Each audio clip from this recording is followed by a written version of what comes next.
you're live, whether or not you know that ring. What's the last thing we did? Some diagrams. Okay, cool. Does anybody have any questions?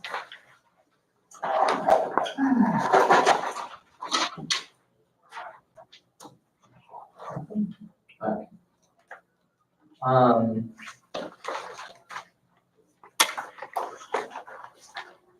Okay, so the last thing we were talking about, I guess, was this fact that every bridge trisection can be represented by a triplane diagram. So we defined a triplane diagram and we gave some examples. So what we should talk about now is the extent to which triplane diagrams correspond with bridge trisections. And to that end, we have a list of triplane moves that will end up corresponding with isotopies of the bridge trisection, or the surface relative to the bridge trisection, but through bridge trisections. Okay, so yeah, to that end, we're going to consider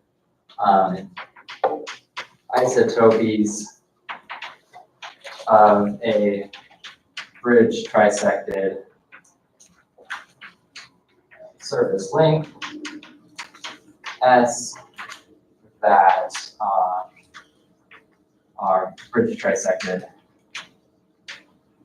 all along.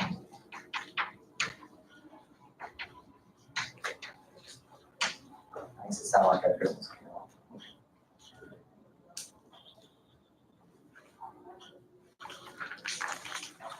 All right, so the first thing that can happen is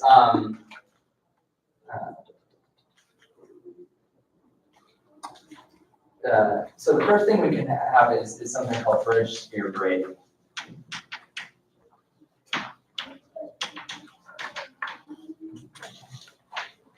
And so what this comes from is if the isotopy, which is an ambient isotopy, but if the isotopy of S is supported near the core surface sigma, this bridge sphere, then the effect on the triplane diagram, or even on the bridge trisection, is that the bridge points X in sigma are braided. So if you think about sort of fixing the core of sigma and isotoping the surface around in a neighborhood of sigma only, so that it's a bridge trisection at all points, what you're just going to see is the points of intersection between S and sigma moving around in some sort of braiding on the sphere. So this can be represented diagrammatically.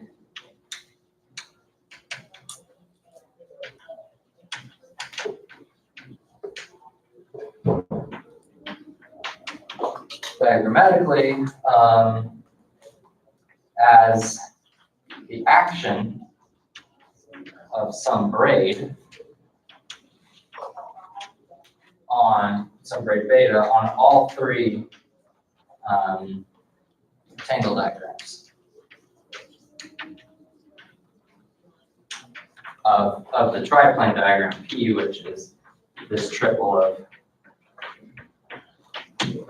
trivial tangle diagrams. So let's take a little look at what that might look like.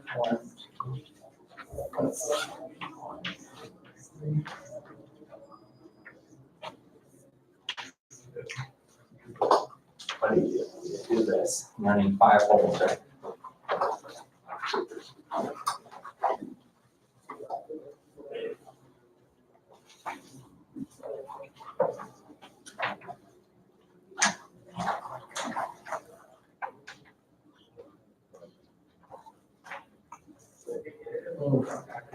So I'm going to represent my original triplane diagram as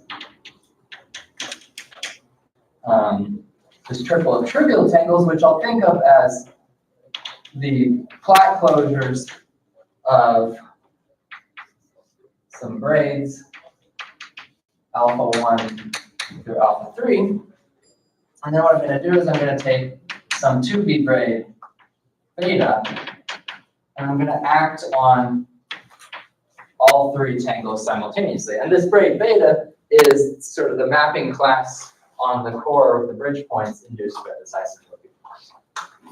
And so the net result is something like this. I guess I could write it as, this would be alpha 1 dot beta, I guess. You know, you might alternatively draw it like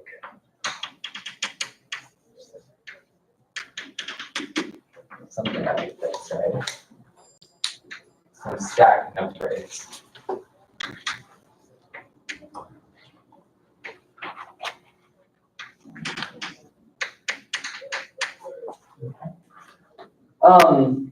So what this says is that we can always change a triplane diagram by acting on each of the three diagrams by the same braid order. Okay, so it's important that we acted by the same braid order. And just as a sort of check, I guess we can think about what happens if we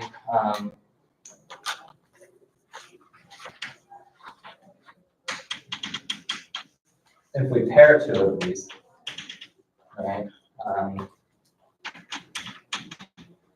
What is the link L1 look like? Well, these are the mirror braids then.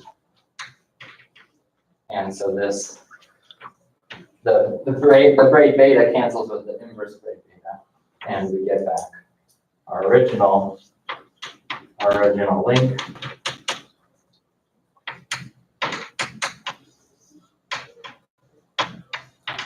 Which was unlinked before, and so it's still.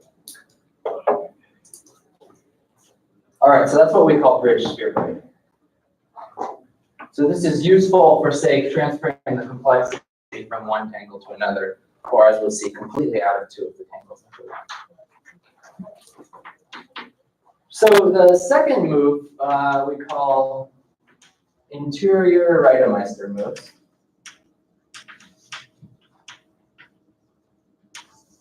And these occur when the isotopy is supported away from the bridge sphere.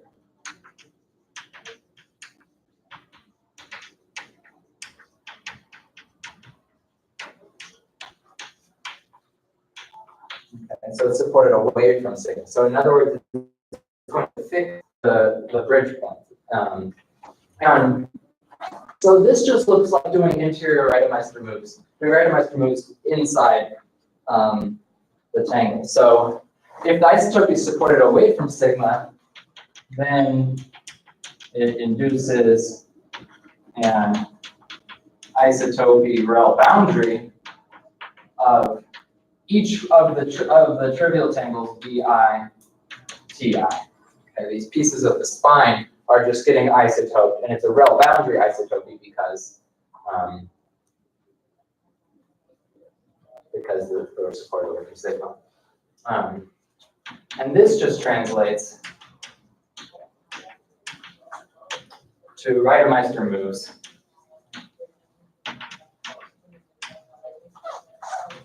in the diagrams PI.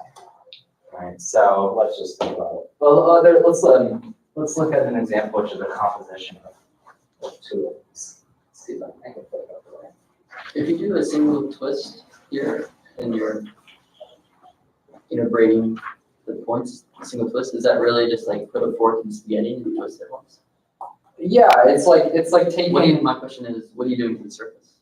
Yeah, that's a good question. So your surface S is hitting your bridge sphere in 2 points, but it's really, it's really two transverse intersections of surfaces in 4 space. So it's like you can think of a sheet of S here and a sheet of S here, and they're both crashing through the bridge sphere. Looks like they should intersect dimension 1, but it's actually, or dimension 1, it's actually dimension 0. And you're just taking those sheets and you're sort of moving them. Yeah. Another way to say is you're moving everything. You got all these points on the sphere, you on the bridge sphere, you're moving all those, and then radial and in the transverse disk direction, radially out in every radius out, you're sort of doing less and less of that motion. Or as you go, you start from the identity on the outside, and as you move along in each ray, you do this isotopic of points, which eventually, and then you get the center done for you done data. Yeah, so it's sort of, that's right. So it's sort of like a 4-dimensional analog of something like this.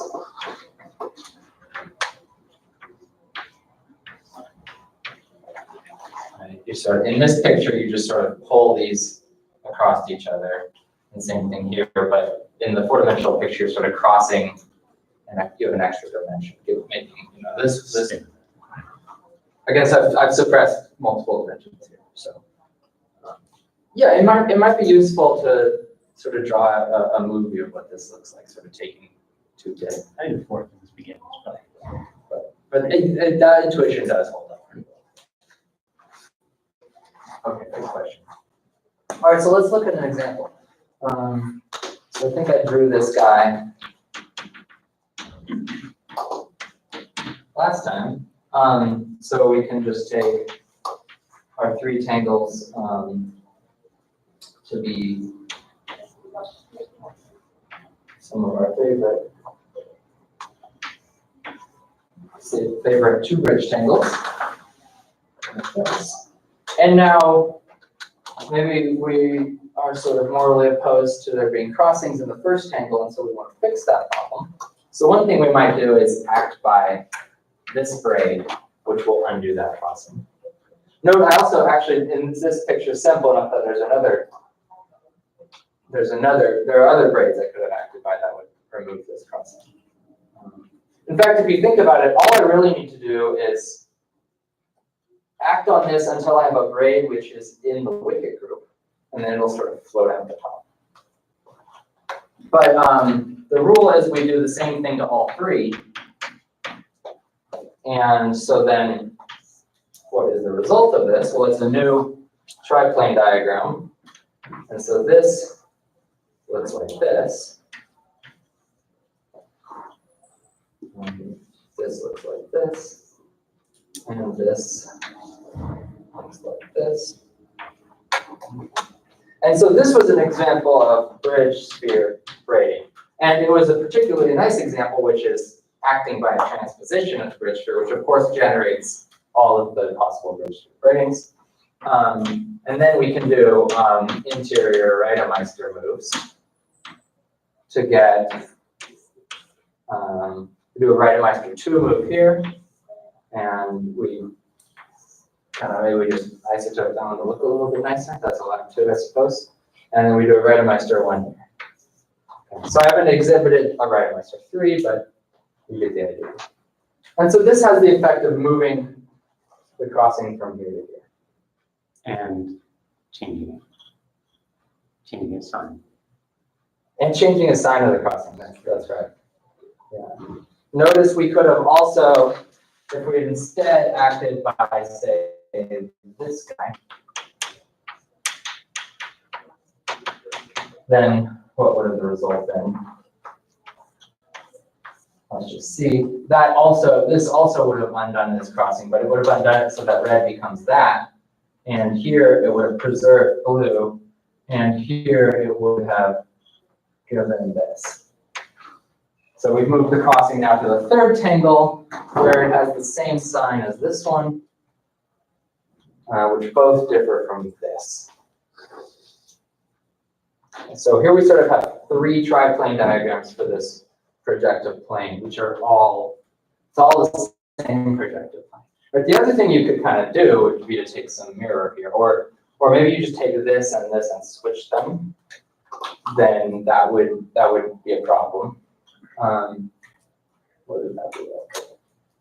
Well, that would be equivalent to taking the mirror of the surface, because you're sort of reflecting the spine of the trisection.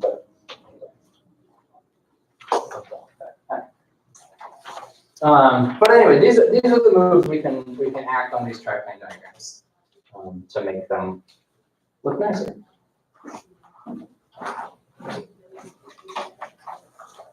So as an exercise, I think one of the last things I did last time, it was the second to last thing, was, well, we worked through starting with a banded link for the double of the ribbon disc for the stevedores knot. We produced a triplane diagram for it, right? And that had like sort of complexity in each of the three tangles. I think walk over and look at. And so one thing you could do is you could try to move all of the complexity to one tangle. That would be an exercise. So exercise, practice.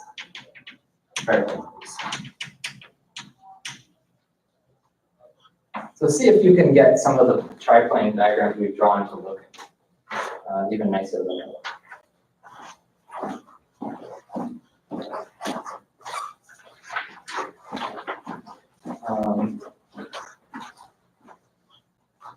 Yeah, so I guess the first thing we can note is that it is always possible to arrange that the first diagram in our triplane diagram is the tangle projection of this guy we were calling the zero tangle, which was our standard wickets.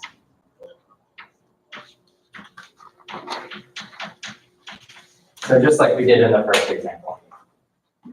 Also, another thing you see that kind of shows up interestingly here is you start acting on this triple of tangles with braids, and you realize some of them spit the same thing back out. Right, so this is the wicket group showing up in sort of an interesting way in terms of understanding how we can act on bridge trisection or triplane diagrams with braids.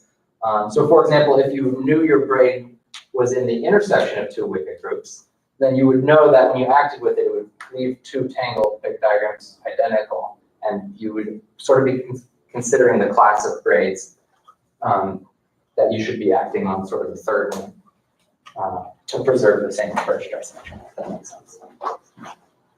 So I should say the main result, which is that two triplane diagrams correspond to the same bridge trisection if and only if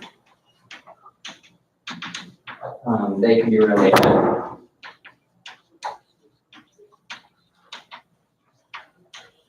by a sequence of triplane moves. So every bridge trisection can be encoded in a triplane diagram, and the indeterminacy is up to these.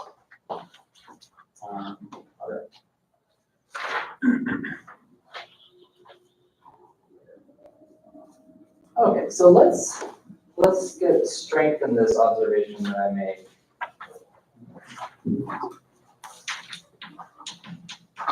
About moving around the complexity. So the statement is that every bridge trisection has a triplane diagram such that. So one thing we've already checked is that we can assume that the first diagram is this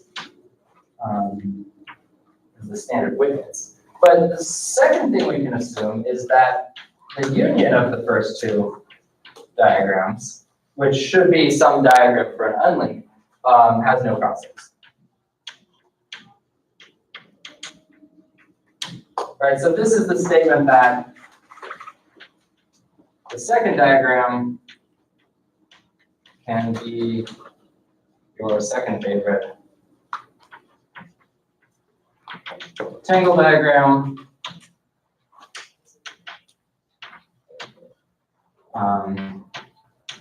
except should be restricted by the parameters B and C1. Okay.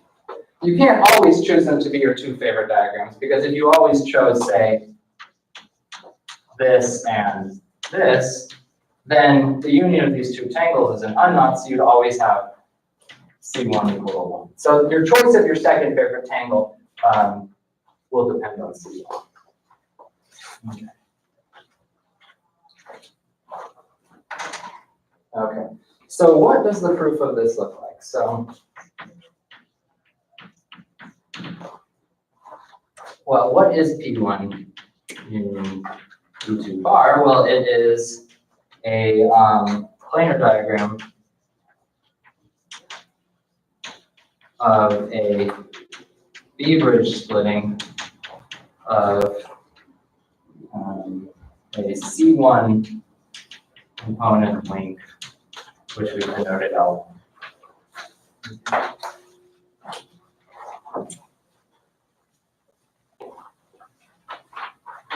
So what we're going to invoke is this result of Nagami-Nokita that says that bridge trisections for unlinks are, in a sense, unique. Okay. Unique up to sort of the number of components and the bridge index of each component. Okay, so I'll just roll that into the uniqueness. Bridge splittings of unlinks.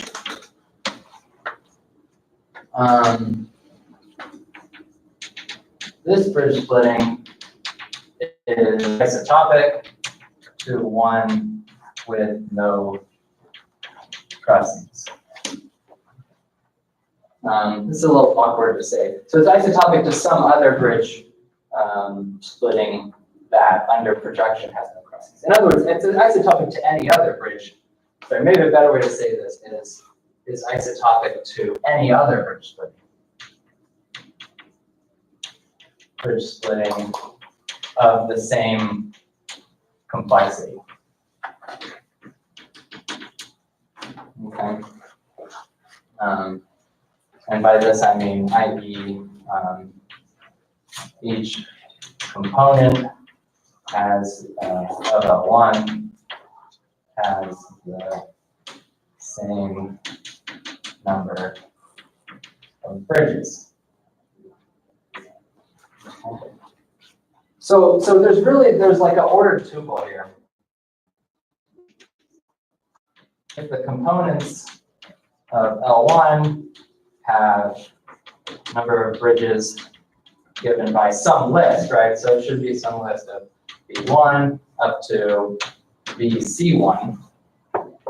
Then we can pick our new bridge trisection, or not bridge trisection, sorry, bridge splitting to have diagram. So we can basically just draw a diagram of the thing that we want it to look like, which might be something like this.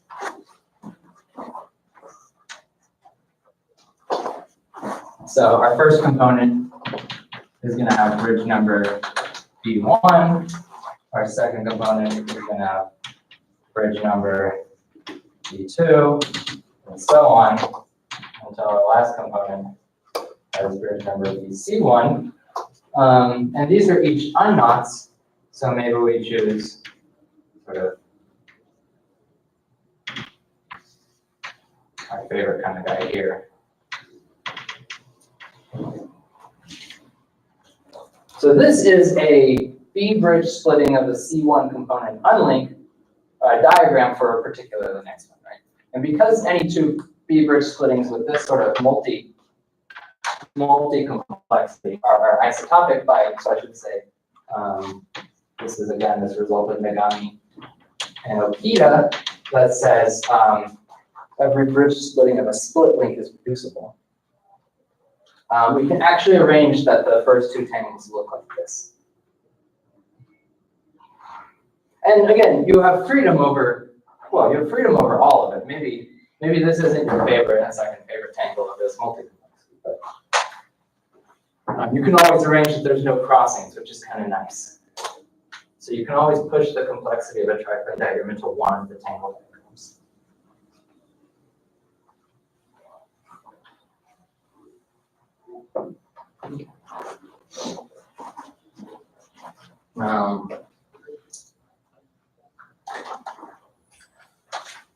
All right, so maybe I'll just mention some basic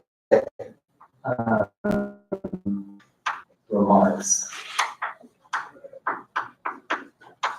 So the short version of the remarks are that split unions and connected sums are well behaved with respect to triplane diagrams, or even bridge trisections.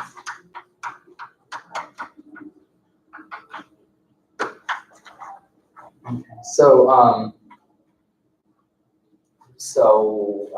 do I want to say this without saying too much? So, maybe I'll do it on the level of triplane diagrams, but you can kind of think about how this is mirroring what you're doing for the actual bridge trisection. So, if P and P prime are triplane diagrams for a pair of surfaces S and S prime, then I'm going to write this as the disjoint union of triplane diagrams is and I should actually give these complexities. So they're bridge triplane diagrams of complexity B C vec and B prime C prime vec.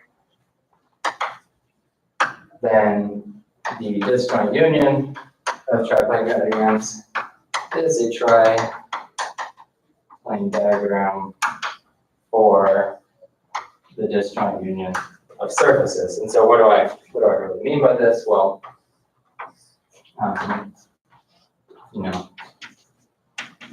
you just stick these things right next to each other. So if this is alpha 1 and this is alpha 1 prime, we can just stick the two tangle diagrams next to each other. This is, this is alpha 2 prime.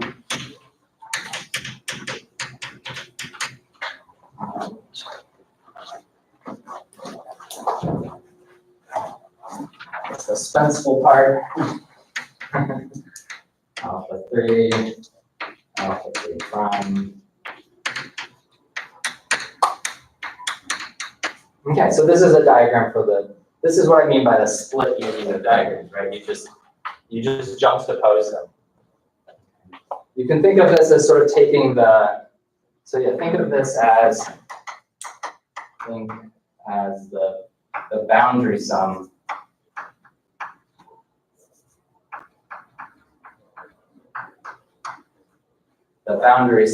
of the spines of the trisection. And where the boundary sum is taken, I guess, away from the spine of the surface. So you've got these two things, and you just sort of stick them next to each other. Okay, and I'll just modify this picture and say that the connected sum of triplane diagrams is a triplane diagram for the connected sum of surfaces. Can you, so it's immediately because of RB2 connect sum itself, get the client model, you can see that. Yeah, we'll see that. Let's see that. Okay. One thing I wanted to mention here is that this new triplane diagram has complexity B plus B prime, and then the sum of these factors, obviously.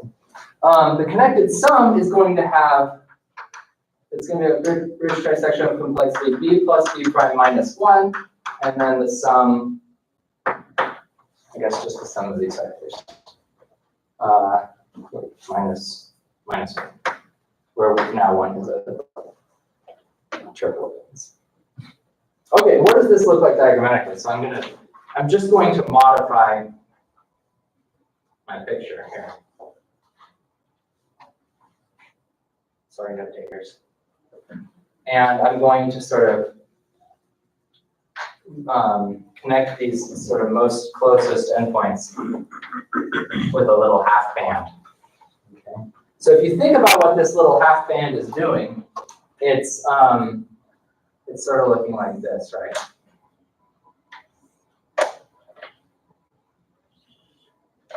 It's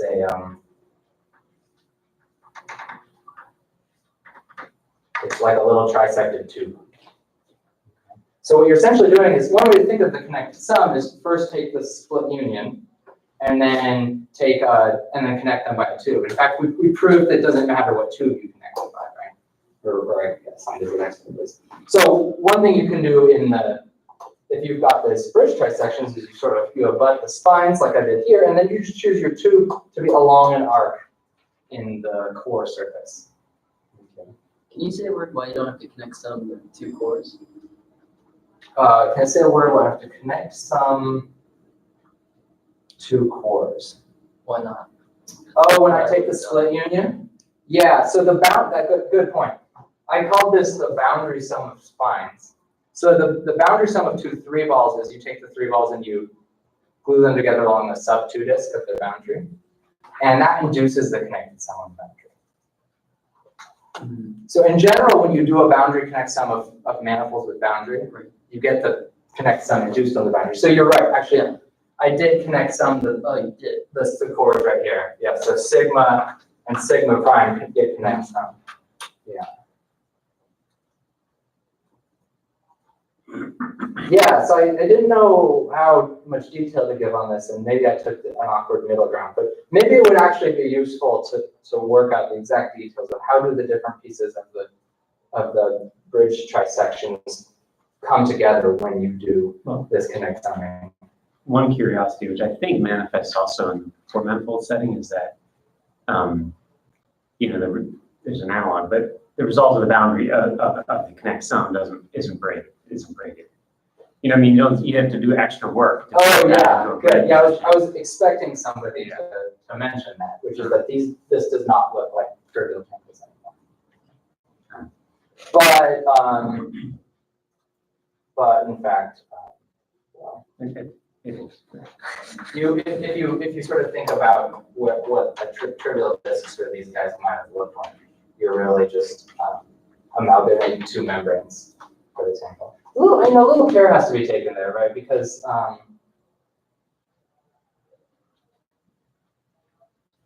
actually, not worried, but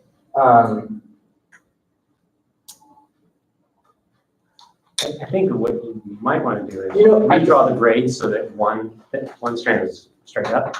Yeah. But that's true. One way to think about this is there's this fact that you can always take. I'll just draw it here. You can always take this guy, and you can convert it so that it looks like this guy. I'll put 3 thing double prime or something.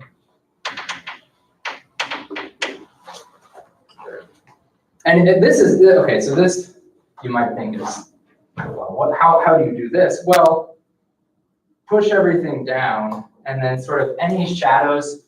Yeah, so okay, here's the idea why this works, and it also tells us that this will work. Because if you think about, maybe we should pause for a breath and actually draw this. All right, these are good things to talk about, I suppose. All right. So we've got this.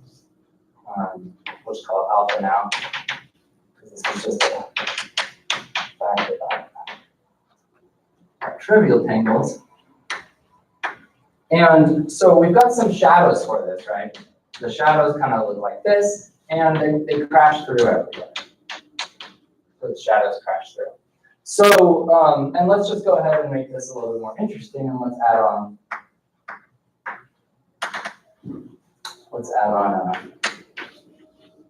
our alpha prime him over here, who's getting juxtaposed and connected some and whatnot. And this guy has shadows that go every which way. Okay.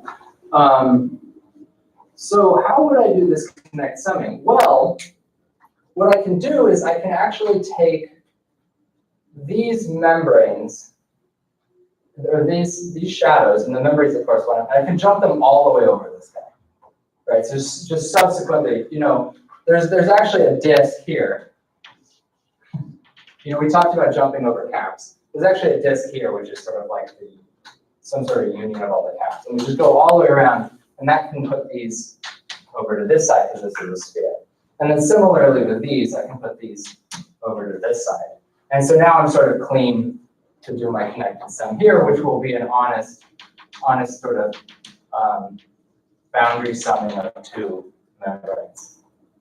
Similarly, so to the other thing that we said, which is that we can sort of then take this tangle, we can flow it down into the boundary. If we move all of these shadows over here out of the way, then when we pull this back up, it came down to here. And then when we pull it back up, there's nothing wrapping around this outside of it. So we arranged that as a straight edge there. Okay, so actually check that I didn't say anything wrong.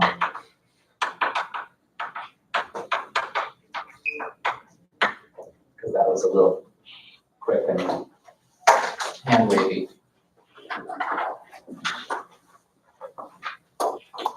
All right.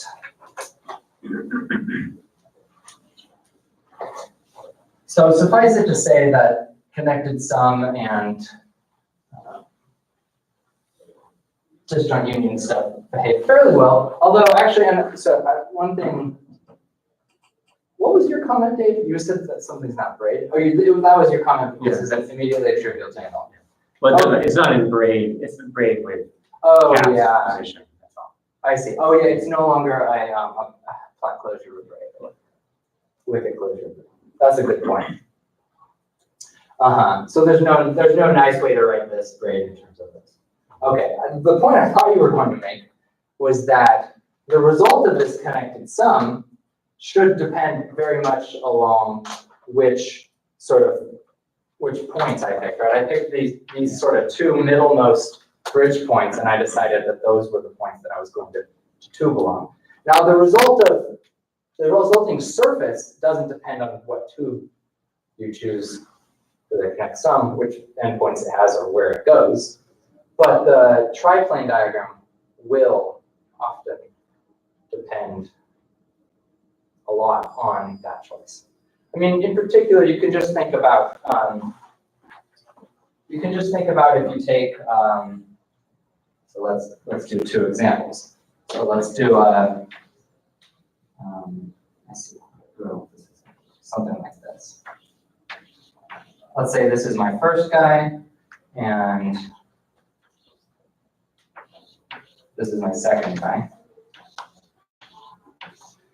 So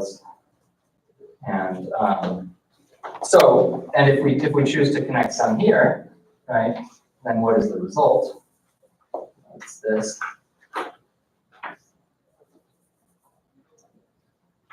This, which has complexity, bridge number complexity is 1 through 1. So 3 component unlinked where the components are in one bridge, 3 bridge and 1 bridge. But if we took those same two unlinks, and I'll just redraw them, or you can think of this as just doing the connected sum in a different way.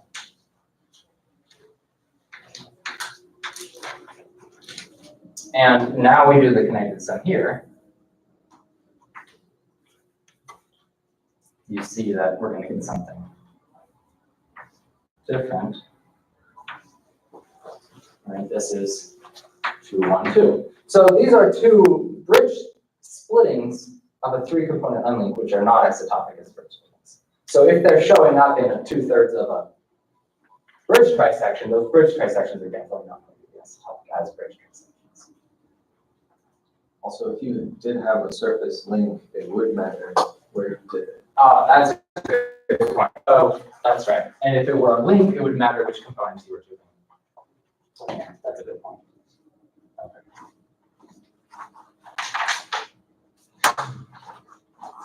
Okay, yeah, so Bill raised, let's see.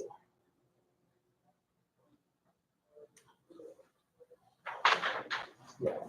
So Bill raised this point, which is that, all right, we've drawn some pictures of basic surfaces. Now we know how to do connect on the disjoint unions. Now we should be able to draw more interesting surfaces obtained in this way. Although we're still sort of missing one important guy. Dawned on me, I probably could have made some of these exercises, but let's look at this picture here. There's also this comment made last time, which I'll just rewrite as an exercise, which is that if a triplane diagram has no crossings, it describes an unknotted orientable surface. And that's because we can actually build, in fact, somebody should do this. In fact, Alex did this, at least for this example. We can build a trisection in 3 speeds. If anybody wants a fun 3D printing project, let me know. I have some ideas for how to do this kind of stuff. Anyway, so this observation tells us that this should be some sort of oriented, unknotted surface link. And if you just remember the sort of techniques I gave last time, we could check that it's oriented. We would also see that it's connected. And because this is a 3-1 bridge trisection, we have that the Euler characteristic is 0, which implies that it's a bridge trisection for the unknotted torus, which I think I was calling F1, the unknotted genus 1. Okay, and so now that we know how to do connect sums, we can start doing some connect sums.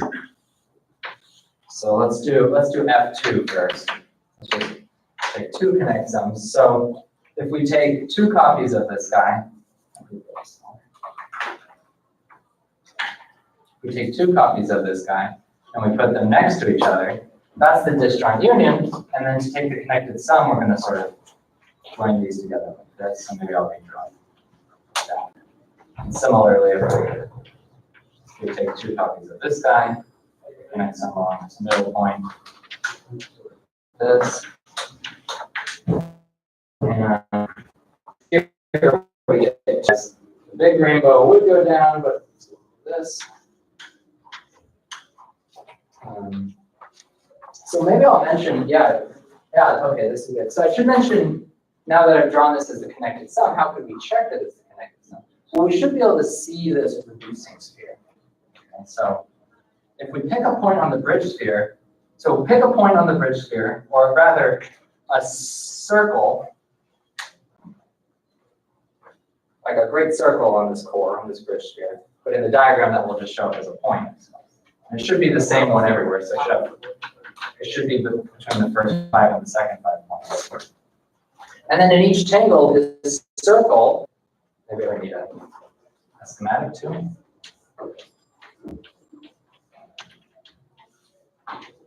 Here's our schematic. This is supposed to be a circle, a sphere.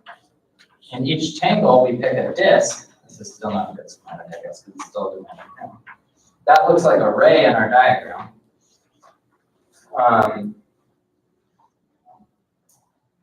That's a better schematic. Schematic number 2. So this was sigma. Now here's sigma. And let's suppose this, what did I call the equator of the, well, let's just draw it like this. So in our triplane, we have these equators, right? We have like an equator here, and then maybe we have a third equator here, and then our second equator and third equator. So this is supposed to be in like first ball, the second, third ball. Again, it's a schematic. We draw this great circle on the core sphere, and it bounds a disk inside each ball, which is transversely intersecting the triplane. Remember, the triplane was this triple of equatorial disks. So this vertical disk is intersecting in an arc. That's what we're seeing here. I guess it's an arc that reconnects with the bridge sphere at the point of infinity. So we have basically this unknot inside our spine bounding 3 discs, and the discs can be pushed through the 4-dimensional pieces to sweep out 3 balls. So this is looking, it's really looking like this picture. It intersects the second tangle on a disc and third tangle on a disc. And in between each of these, we have 3 balls. So what does this remind you of?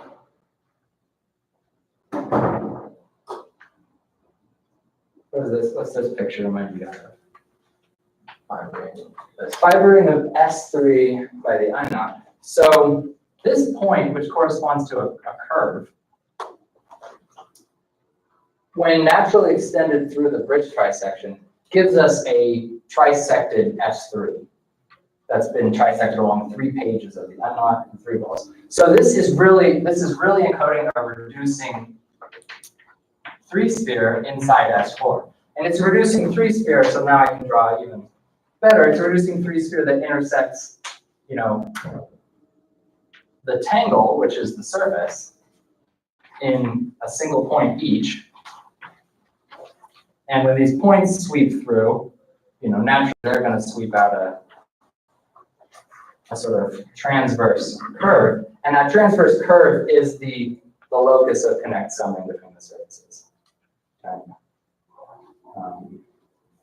That was a little ad hoc and fast, right? But the point is, these sort of vertical, so if you can find a ray based on a common point on the bridge sphere that intersects each tangle once, that tells you you can split your surface as a connected sum. It just feels like it's the wrong dimension. Like if you take the ray and rotate it, you get a disk, and then it's a S2 when you go out to infinity. Yeah, well, the array is a disk. And so when you're rotating it, what you're doing is you're pushing the disk fiber through S3. Okay. The array is a disk, and you have a circle's worth of disks. And a circle's worth of disks is really Well, S3. because it's a projection. This is a projection, exactly. So in this, yeah, well, that's a projection too. Yeah. Which diagram is one projected plane and which is the other? But I think I did tell you with confidence which banded length was which projected plane. So you should be able to take that banded length, build a bridge trisection, check that everything I said is consistent, and then connect some. Any questions? So Friday?